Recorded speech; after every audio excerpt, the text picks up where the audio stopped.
The Bible, specifically the New Testament, how was it formed? Who chose the 27 books that are included in the Protestant Bible? I know the Catholics have 52 books. I'm not going to argue for the Catholics. I'm not going to argue for their Bible. The 27 books that are considered to be part of the canon.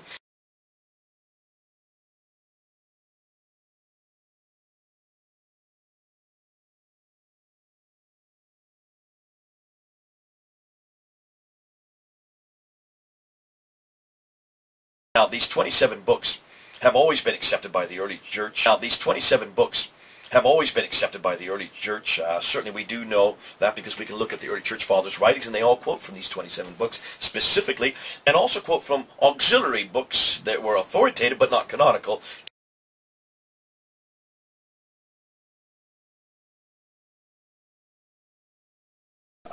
Eusebius is the first church historian, and around the years somewhere between 320 and 330, he wrote that the church recognized 22 books and letters for inclusion in the canon, what we call the New Testament today.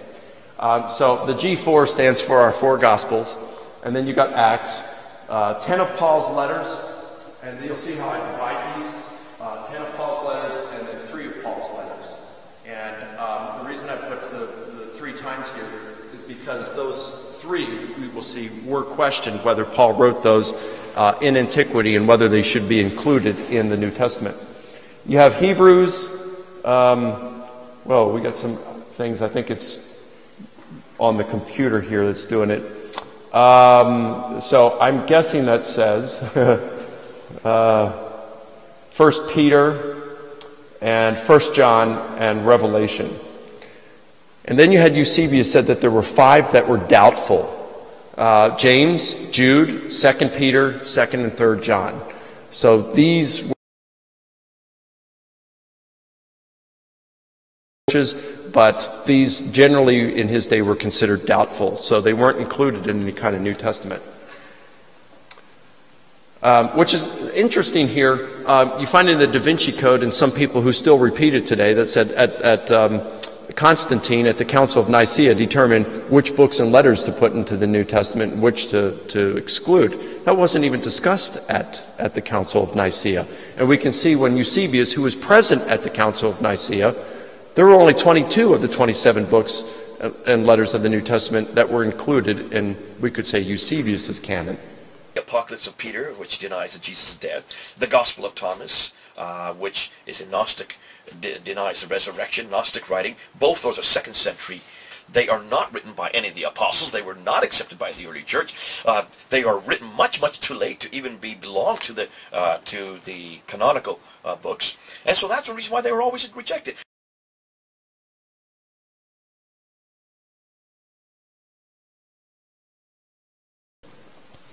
Then you have Cyril of Jerusalem around the year 350, just a couple decades later. He had the 4 Gospels, but he also included the Gospel of Thomas.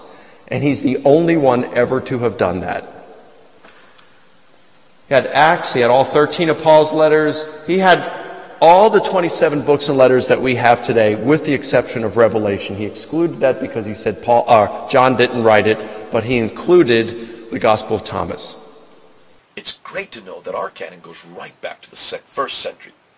It's great to know that those people who put it together knew what they were talking about, knew the people who wrote the books. And I'm so happy for that reason, because I know, therefore, I can trust it. I can trust the 27 books that are there.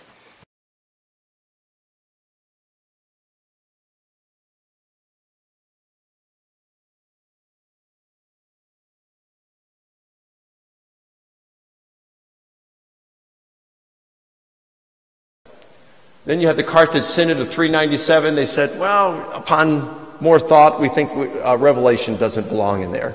So they approved the 26, but they took Revelation out. In 419, they met together again, and they said, well, we've given it some more thought. We think we're going to include it. So you can see this wasn't something that they took lightly. They debated it, and they debated it for centuries. It wasn't something that a single council just came to a decision. They said, hey, we like these, we don't like these. More than that, we know that when they were chosen for a purpose. I trust them. I hope you do as well.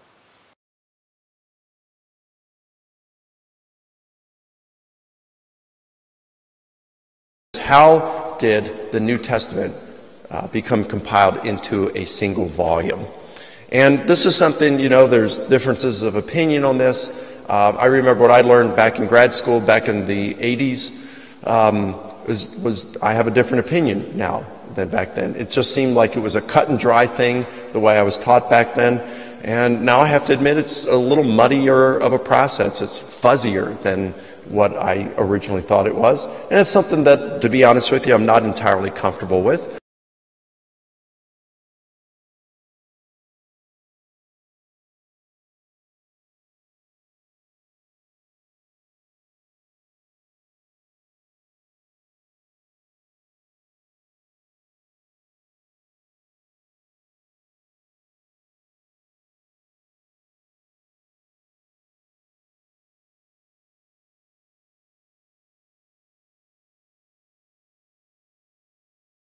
More than that, we know that when they were chosen for a purpose. I trust them. I hope you do as well. Now, how did these books and letters come to be included in our New Testament? Why these and not others? Well, we really don't know. There isn't anyone out there that says, here are the criteria for being included in the canon. It'd be nice if that was there, but we don't have that.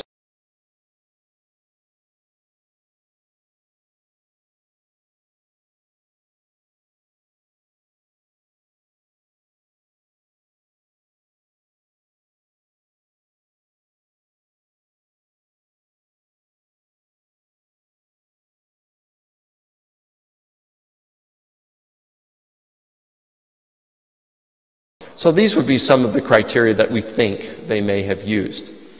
Now, does that mean that these criteria are divinely inspired? No. Should there have been some others? I don't know. That's just kind of what appeared what they used. But that does leave open some questions. What about when it comes to relevant? And we know that some of Paul's letters are missing. Paul wrote 3 or 4 letters to the church at Corinth. We only have 2. In one of Paul's prison epistles, he mentions the letter that he wrote to the church of Laodicea. Do we have it? Well, we don't have any letter that's addressed to the church of Laodicea. There's some different theories. Some think that the Ephesians was a circular letter that was passed to many different churches, or it was a generic letter, and that on one of those, Paul wrote, to the church at Ephesus, but he could have put to the church at Laodicea and sent the same letter to the Laodicea church. We don't know.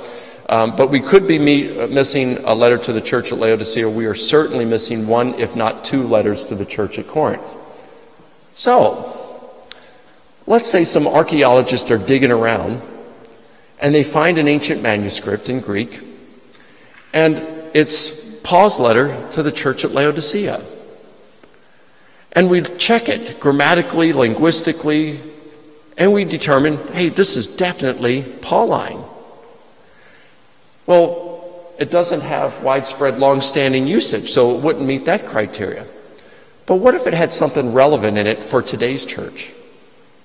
For example, what if Paul said in there, now I hear that some of you had received a copy of my letter that I wrote to the church at Rome, and you were experiencing a lot of anxiety and confusion over what I was saying about predestination and election. And I'd like to clarify that for you in this letter.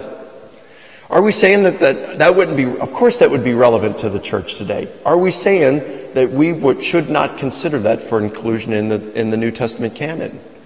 I think that would introduce some real interesting discussions, wouldn't it? We'd have to be open to discussing it, of course. So I think that would be real interesting. So we do have some questions that would be like that. Do I think we're going to find such a letter? Probably not.